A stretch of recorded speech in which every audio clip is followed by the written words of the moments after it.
मनोबुद्ध्यहंकारचित्तानि नाहम् मनोबुद्ध्यहंकारचित्तानि नाहम् न च श्रोत्रजिह्वे न च घ्राणनेत्रे न च श्रोत्रजिह्वे न च घ्राणनेत्रे न च व्योम न तेजो न वायु न च व्योम न तेजो न वायु चिदानन्दरूपः शिवोऽहं शिवोऽहं चिदानन्दरूपः शिवोऽहं शिवोऽहं न च प्राणसंज्ञो न वै पञ्चवायुः न च प्राणसंज्ञो न वै पञ्चवायुः न वा सप्तधातुर्न वा पञ्चकोशः न वाक्यपाणिपादो न चोपस्थपायुः न वाक्यपाणिपादो न चोपस्थपायुः चिदानन्दरूपः शिवोऽहं शिवोऽहं चिदानन्दरूपः शिवोऽहं शिवोऽहं न मे द्वेषरागो न मे लोभमोहो न मे द्वेषरागो न मे लोभमोहो मधुनैव मे नैव मत्सर्यभावः मधुनैव मे नैव मत्सर्यभावः न धर्मो न चार्थो न कामो न मोक्षः न धर्मो न चार्थो न कामो न मोक्षो चिदानन्दरूपः शिवोऽहं शिवोऽहं चिदानन्दरूपः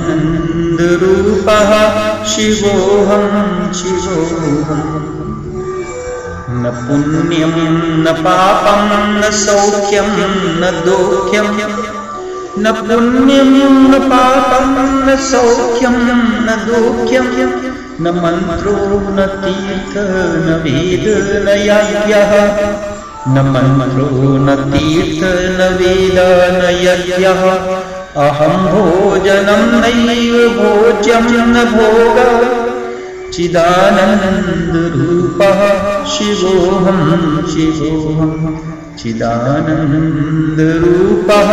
शिवोऽहं शिवोऽहं न मृत्योर्न शङ्का न मे जातिभेदः न मृत्योर्न शङ्का न मे जातिभेदः पिता नैव मे नैव माता च जन्मः न बन्धुर्न मित्रं गुरुर्नैव शिष्यः मे नैव माता न जन्म न बन्धुर्न मित्रं गुरुर्नैव शिष्यः शिवोऽहं शिवोऽहं शिवोऽहं चिदानन्दरूपः शिवोऽहं शिवोऽहम् अहं निर्विकल्पो निराकाररूपो अहं निर्विकल्पो निराकाररूपो विभूतवाच्य सर्वत्र सर्वेन्द्रियाणां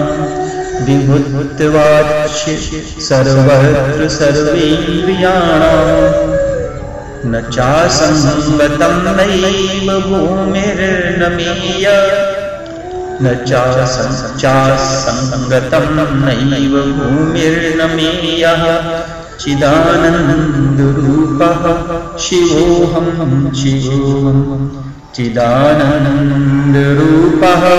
शिवोऽहं शिवोऽहं मनोबुद्धहंकारचित्तानि नाहं मनोबुद्धहंकारचित्तानि नाहं न च श्रोत्रजिह्वे न च घ्राणं नेत्रे न च व्योमो भूमिर्न तेजो न वायुः न च श्रोत्रे जिह्वे न च घ्राणं नेत्रे न च व्योमो भूमिर्न न तेजो न न च भूमिर्न तेजो न वायु चिदानन्दरूपः शिवोऽहं शिवोऽहं चिदानन्दरूपः शिवोऽहं शिवोऽहं.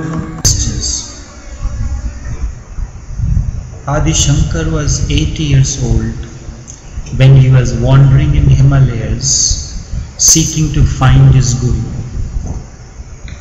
On the way, Shankar encountered a sage who asked him, "Who are you?" The boy composed Sutras and told the sage, and these sutras came to be known as Nirvana Shatkam or Atma Shatakam. Nirvan is the state of total equanimity, peace, tranquility, freedom and joy. And Atma is the true self.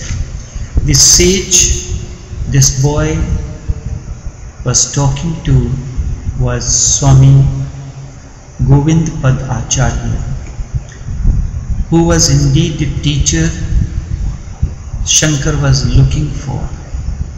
See, Shankar has done invaluable compositions, and these compositions are broadly put into three categories. The first category is meant for the intellectuals and the most advanced ones. These comprise his commentaries, which are known as Bhashya, on Upanishads, Brahmasutras and the Bhagavad Gita.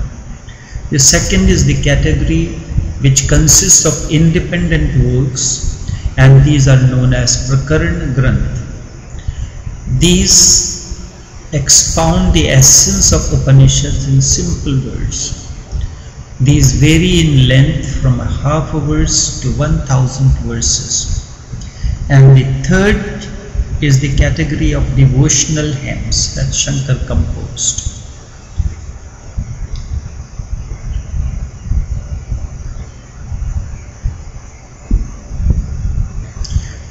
Nirvana Shatkam or Atma Shatakam is a Prakarana Granth.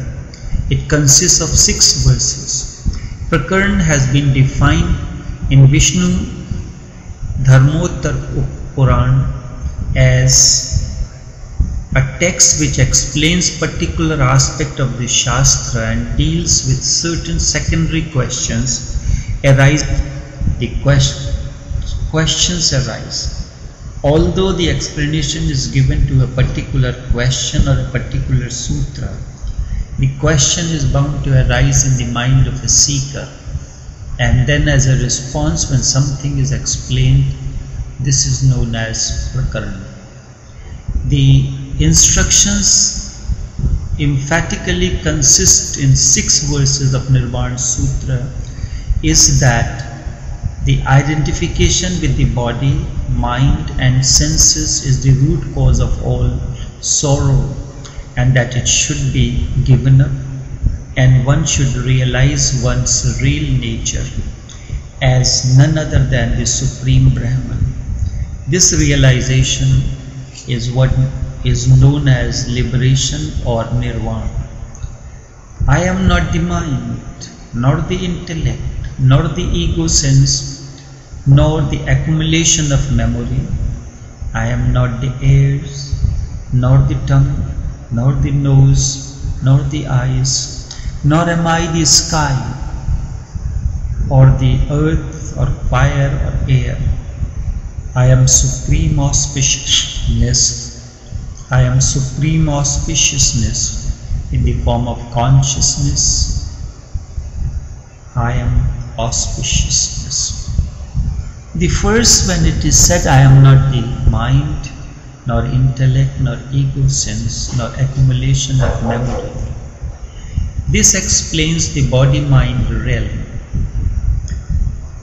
Mind has many functions to perform, and based on the functions, the 4 aspects of the mind have been explained.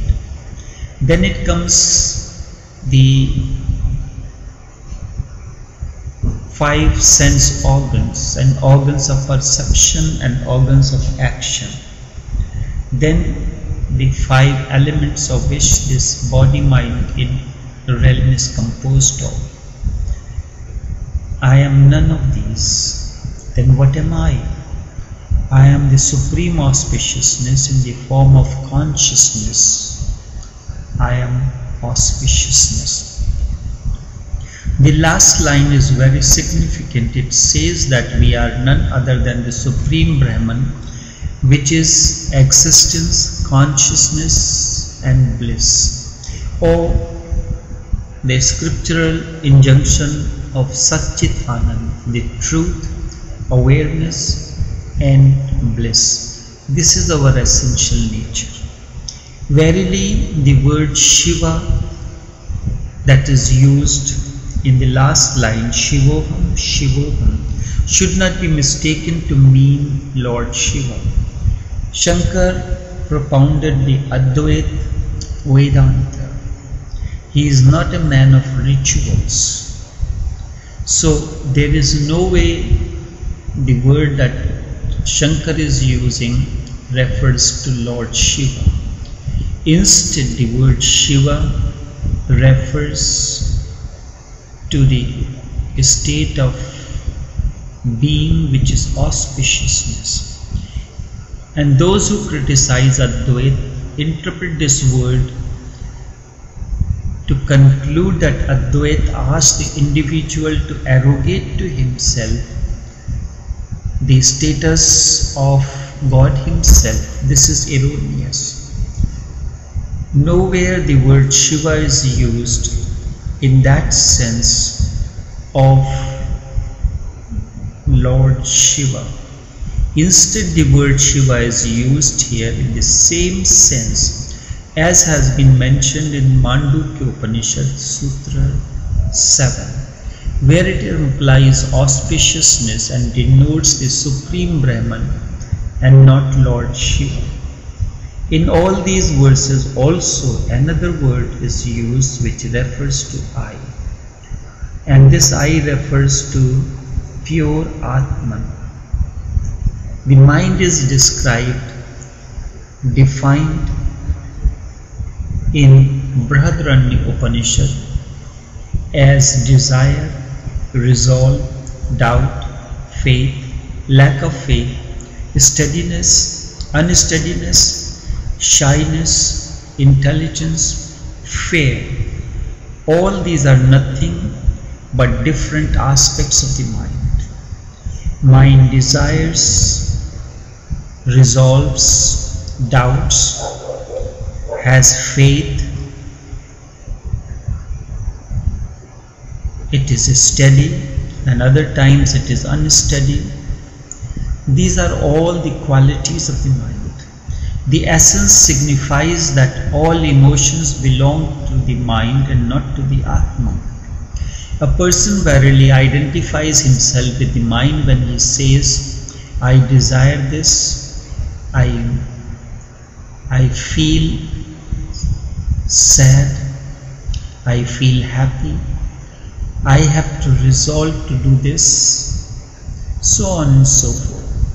This verse signifies that such identification is wrong and is due to the ignorance of the fact that everyone is in reality the Atma, the Supreme Consciousness, and Atma or Self is identical with Supreme Brahman. The question arises, why have the intellect, ego sense and Chittam being mentioned separately when they are part of one reality, that is the mind? A very significant question. Why it says Mano, Buddhi, Ahankar, Chittam.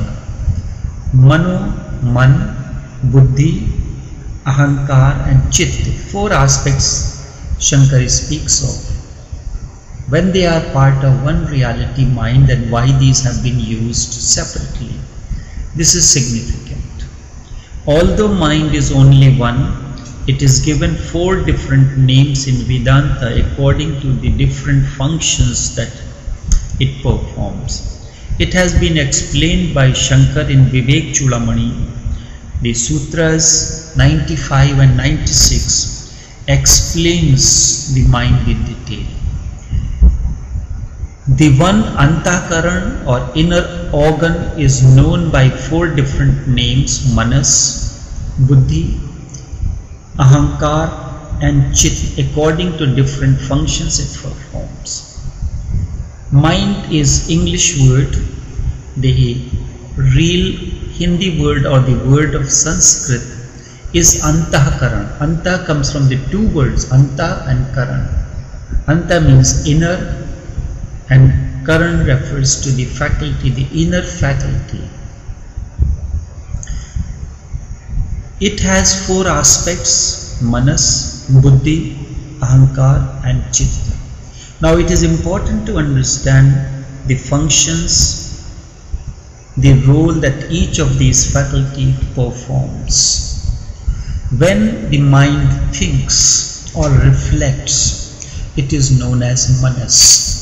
Or Manas is that aspect of the mind which thinks and reflects. And when the same aspect of the mind comes to take a decision, it is known as Buddhi.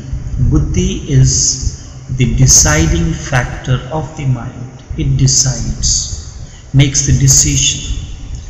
And when you have to go to the storehouse or the memory, then it is an aspect which is aspect of the mind which is known as Chitta. Chitta means the storehouse of the memory.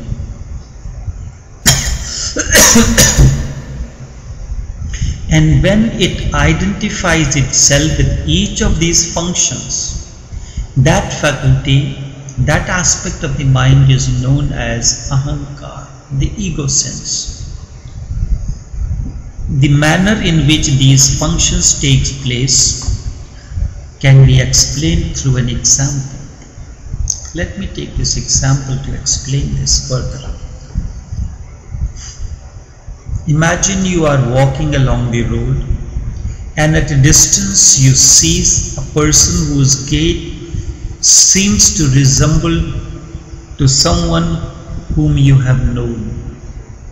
You begin to debate whether the person that you see at a distance is actually your friend or not. This function of the mind that debates is called Manas. And when this person comes nearer to you and you are able to see his face, you compare the face of the person that you are seeing at a distance in the first instance with the image that you have in your memory of that person. This aspect is known as Chittam. You go to the memory and look at the image that is stored there. If you find the 2 images match with one another, you decide that the person that you are seeing at a distance is indeed your friend and you will go and greet him. This is the function that is known as Buddhi, because this function of the mind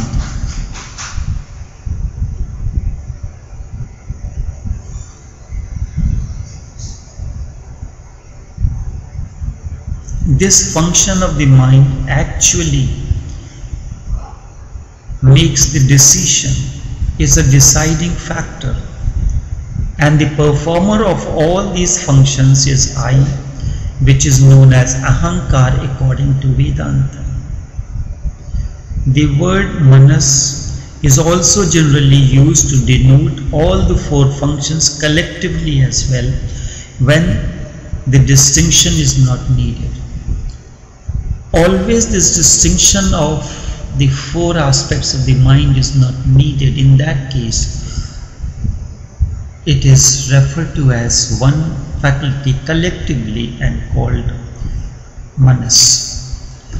By the statement that I am not the mind, when Shankar says I am not the mind, I am not memory, then we are asked not to identify ourselves with these activities of the mind and to look upon ourselves as the pure Atma or the Self, the actionless. The soul does not perform any action and is a mere witness of all the activities of the mind. And soul is the witness of the activities of the mind. Thus, we will not be affected by the dualities of the joy and sorrow that arise in the mind. Normally, we are affected by the dualities of joy and sorrow, pain and pleasure, good and bad, right and wrong, and we are always divided among these. Advaita means the duality does not exist, the two do not exist. These are the two aspects of the one reality. Two aspects of one reality. Look at the wall in front of you. You may say, wall is one synergistic harmony. There is nothing lower and higher. There is nothing lower and higher that can distinguish between the two aspects of the wall. Wall is one composite piece. The wall itself does not know anything about lower and higher. But as far as the functionality is concerned, if you have to put the nail or you have to identify something, you say on the upper part of the wall or the lower part of the wall. But in reality, what is lower? Lower is the beginning of the higher. Without the lower, the higher part of the wall will not come into existence. And what is higher? Higher is the culmination or the end of the lower. When lower attains to fruition, it becomes higher. And lower is the beginning for the higher. So duality does not exist. And when you recognize yourself, recognize the presence of Atma, the actionless, which is merely a witness, then you are beyond the duality. You enter the realm of non-dual, Advaita.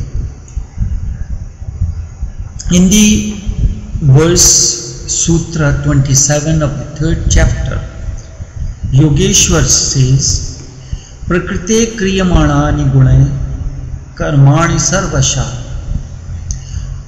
Prakrite kriyamanani gunai karmani sarvasha ahankar vimulatma karta miti manyate.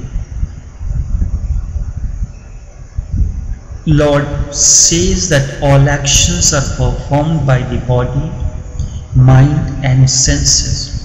But because of the illusion, everybody thinks that he is the doer.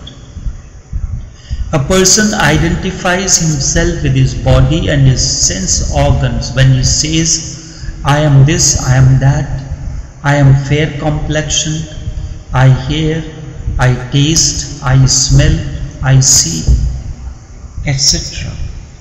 The second line points out that this identification is also wrong and is the outcome of illusion. The body is made out of 5 elements: the space, air, fire, water and earth. By denying the identification with these in the 3rd line, identification with the physical body is totally denied. The identification with the physical body is totally.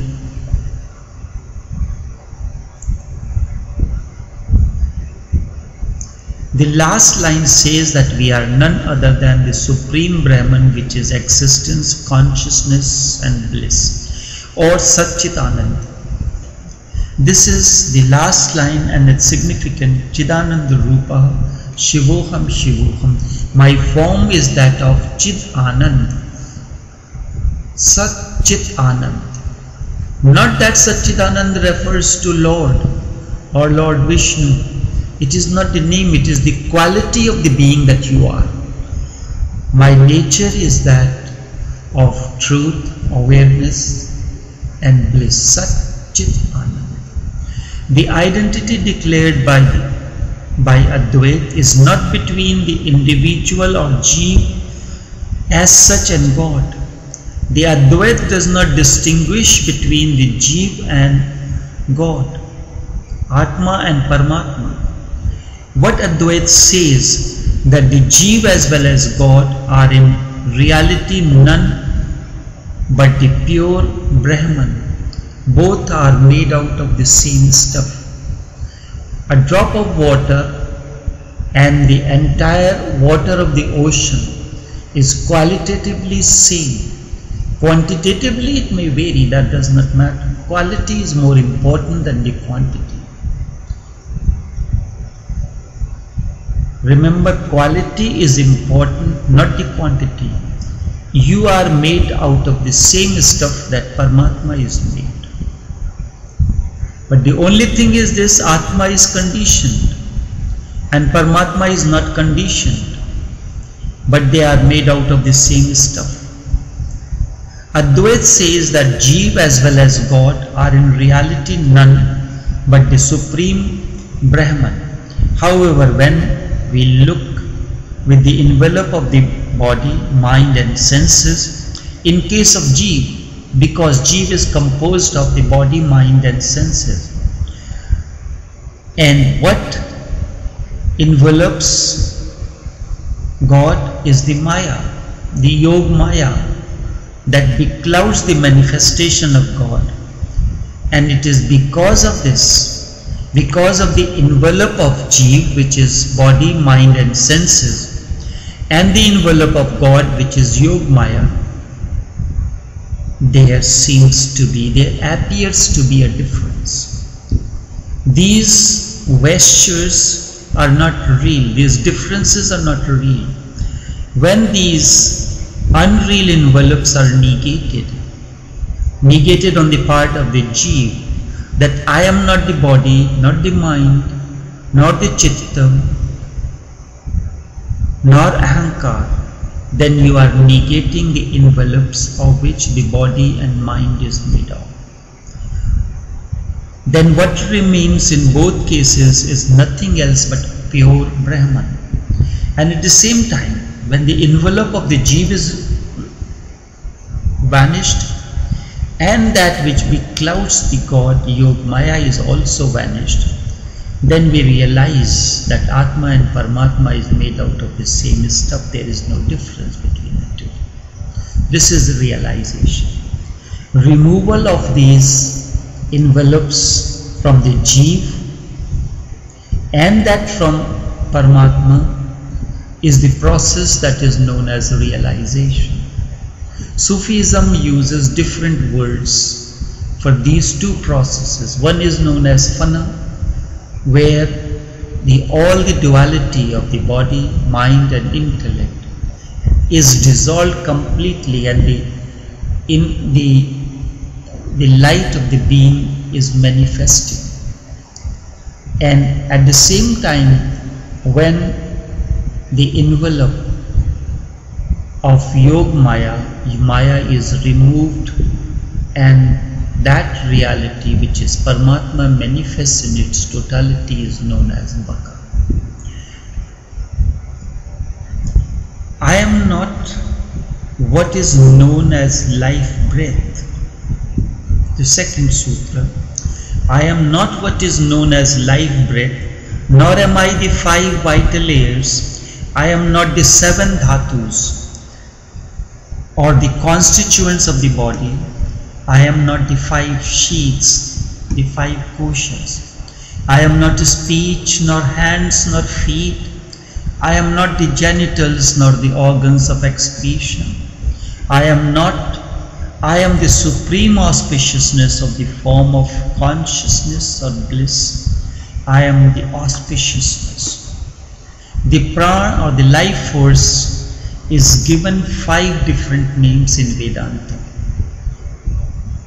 Prana, or the life force, is given 5 names in Vedanta according to the 5 functions that it performs.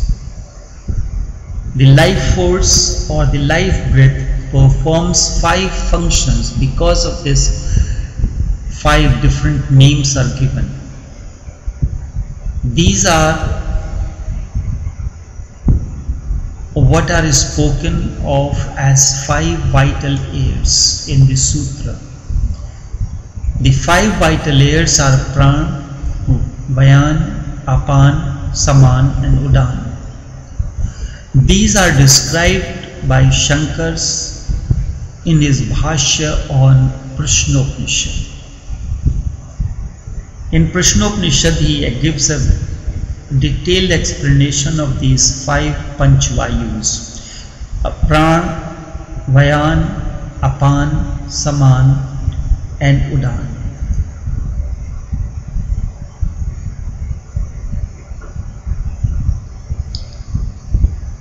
Pran places Apan, a division of himself, in 2 lower apertures as engaged in the work of ejecting and excretion. Pran himself, who occupies the position of the sovereign, resides in the eyes. Pran resides in the eyes and the ears and issues out through the mouth and nostrils. In the navel, or navel is the seat of Saman, which is so called because it assimilates all that is eaten or drunk. It distributes them equally in all the parts of the body and affects digestion. This is why it is called Saman. Udan is another division of Pran, another aspect of Pran that moves throughout the body and functions upward. Udan means the flight. It leads the soul out of the body at the time of death and takes it to the other worlds according to one's own actions. Vayan regulates the Pran and Apan and is the cause of actions that require strength. All these are only air and are therefore sentient. Kathopanishad says, mortals do not live by Pran or Apan, but by something else on which these two depend. They depend on Atma, because this is a very important aspect of Kathopanishad. Kathopanishad says mortals do not live by Pran and Apan, instead they live by something else which is on which these two depend. The Pran and Apan also depend on something else, and that which it depends on is Atma, and it is the Atma that gives them sentience. Atma makes the Pran and Apan sentience. Therefore Shankar says, do not identify yourself with the life breath. Then there is a mention of 7 dhatus. Dhatus means the metals, are the constituents of the body, such as marrow, fat, flesh, blood, lymph, skin and cuticles. These are the 7 elements of which the body is made of. Then each human body is composed of 5 sheaths, and this is described in Taittiriya Upanishad. 5 sheaths. These are known as, the first is known as physical body, or the outermost sheath. It is called Annamaya Kosh, or the food sheath, because it is nourished by the food. The physical body is nourished by the food. This is why it is called Annamaya Kosh, or food sheath. And within this is Pranamaya Kosh, or the vital air sheath, which is made up of vital air with its 5 divisions: Pran, Apan, Vayan, Saman and Udan. These are the 5 aspects of the vital air sheath. So with this, within this, the Annamaya Kosh, there is Pranamaya Kosh or the vital air sheath, which is made up of vital air with its 5 functions, divisions and the organs of action. Namely, the organs of actions are speech, hands, feet, genitals and organs of excretion. These are organs of actions, and then there are 5 organs of perception: the eyes, the ears, the nose, the skin. 5 organs of perception. The next inner sheath is called Manomaya Kosh or the mental sheath. This is made up of mind and 5 organs of perception, namely ears, eyes, sense of smell, taste and touch. These are the 5 elements of which the mind is made up of. Then is the 6th sheath, which is known as Vijnanamaya Kosh or the sheath of intellect. This consists of intellect or buddhi and the 5 organs of perception. Organs of perceptions: the eyes, the ears, the nose, the tongue and the skin. These are 5 organs of perception. Through the ears you hear the sound, through the eyes you see the form, through the smell through the nostrils you smell, through the tongue you taste, and through the skin you experience touch.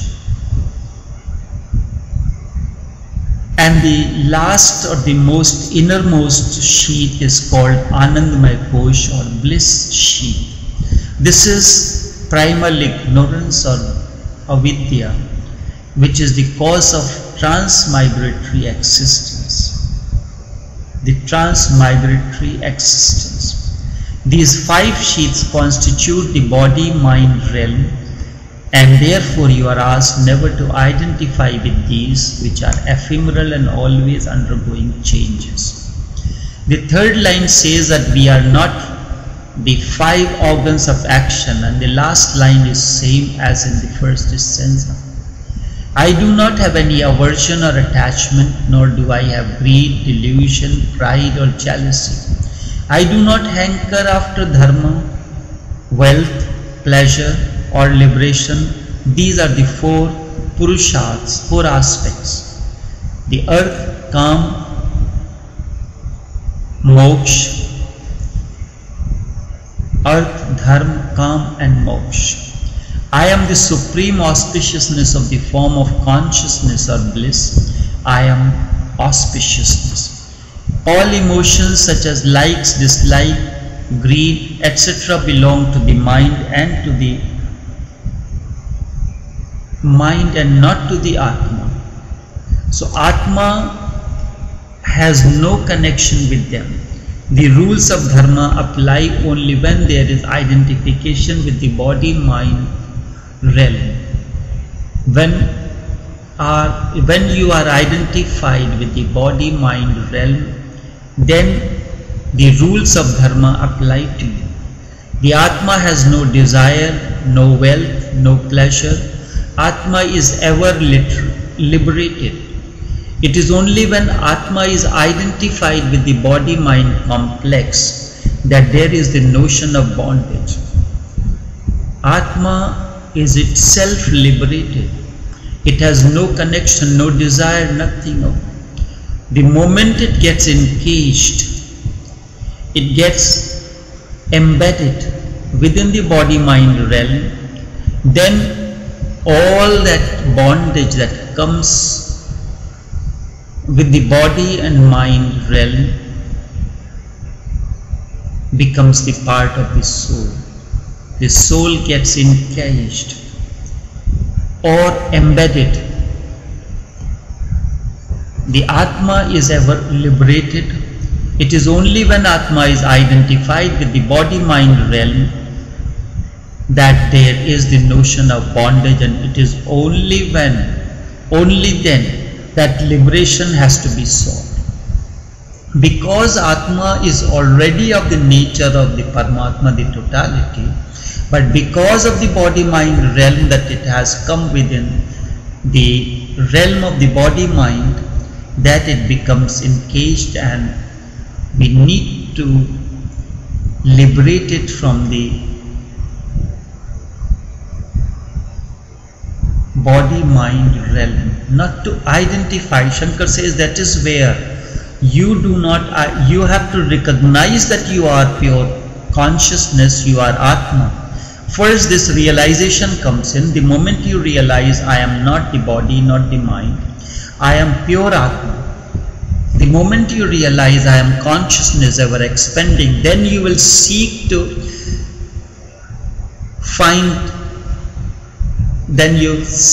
sever all attachments with the body-mind realm. The realization that you are absolute consciousness, you are ever expanding Brahman, only then you will be able to seek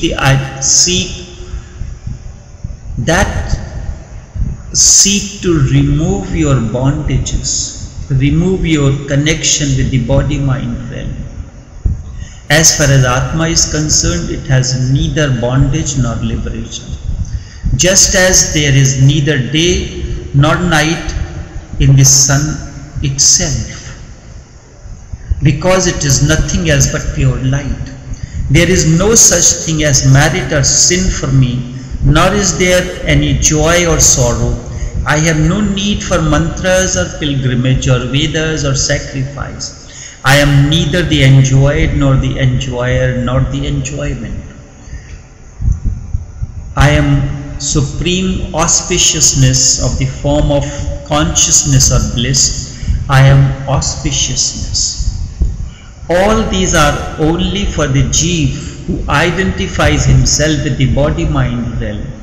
Atma is pure, untainted, eternal and actionless. Once a person has realized that he is pure Atma or ever-expanding consciousness, he has no need for any mantras, pilgrimages, etc. There isn't anything for him to do. Krishna says, Name parthasti trishu lokeshu kinchana. I have nothing to attain or gain in this three universe because I am identified with supreme auspiciousness. This ever-expanding consciousness, I am that. This is my realization, and because of this there is no need of any actions. There is nothing for me to attain because there is nothing more to be attained. The seed has attained fruition. Nothing more is needed when the seed has attained to its fruition. The duality of joy and sorrow is referred to in this sutra. This duality indeed arises due to the external circumstances. These have a beginning and an end, and these pertain only to the mind and not to the Atma. The pain and pleasure happens to the mind because we identify with it, not the Atma. Atma does not identify with it, and it is not tainted by any of these things. Atma is eternal, and its very nature is that of supreme bliss. I am neither the enjoyed nor the enjoyer nor the enjoyment. What is enjoyed indeed is an object. You enjoy an object. So this implies that Atma is not an object. The enjoyer is the one who performs an action. It is a doer. So this also implies that the Atma is not the doer because Atma is actionless. It does not perform any action. The light itself does not perform any action. But in its presence the actions are performed. And the last of the three is enjoyment. It is an enjoyment is a process, it is an act. However, Atma is not an act, it is actionless. I have no possibility of death or distinction of caste. I have no father nor mother. I have no birth. That which always is, that always exists, that which is eternal, how it can take birth? How it can attain to death? It is beyond both death and birth. I have no relation, no friend, no guru and no disciple. I am the supreme auspiciousness in the form of consciousness or bliss. I am auspiciousness. All the relationship exists only as long as a person looks upon itself as the body-mind realm. All the relationship exists because of the body-mind realm. The moment your identification with this body-mind realm is severed, the relationships becomes redundant for you, and you do not identify with the ephemeral body-mind realm. Atma is eternal, and therefore it is never born and never dies. I am auspiciousness, and therefore free from all attributes. I am formless. I am all pervading. I am beyond the organs. I am ever the same. I am eternal. There is neither bondage nor liberation for me. There is neither bondage nor liberation for me. I am the supreme auspiciousness of the form of consciousness or bliss. I am auspiciousness. The Atma is not conditioned or limited by body-mind realm. Atma, being identical with Brahman, is all-pervading, eternal and changeless. Bondage is nothing else but identification with the body-mind. Remember, bondage means nothing except the identification with the body-mind realm. As long as you are identified with the body-mind realm, there is a bondage. This arises due to the ignorance of our real nature. We have no clue of our essential nature. When this ignorance vanishes with the awareness of our real nature, it will be realized that there has never been any bondage at all. It simply appears to be. It is not as if it is in bondage and becomes liberated or attaining to awareness. It is not so. It has never been in bondage. It only appears to be. Everyone in reality, none other than the Supreme Brahman, even before the dawn of awakening. Everyone is in reality none other than the Supreme Brahman, even before the dawn of awakening. Liberation is not the outcome of a new state that never existed earlier. Instead, liberation is the only realization that one has always been Brahman, but has been wrongly identified itself as limited being. This can be understood by taking a classic example of a rope being mistaken as a snake. When the light is brought, and it is found that there is only a rope, no one will say that there was previously a snake. You will not say that previously or earlier on it was a snake. Now, by a band of magic, the snake has turned out to be a rope. But now there is only a rope. Similarly, it is erroneous to say that there was previously a bondage and after the dawn of knowledge and dawn of awareness there is realization. This freedom is our essential nature. In reality, there is neither bondage nor liberation, but both are attributed to Jeev due to the ignorance that is there. That is due to the ignorance that is there.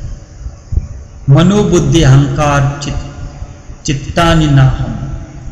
Mano buddhi ahankar chittani naham.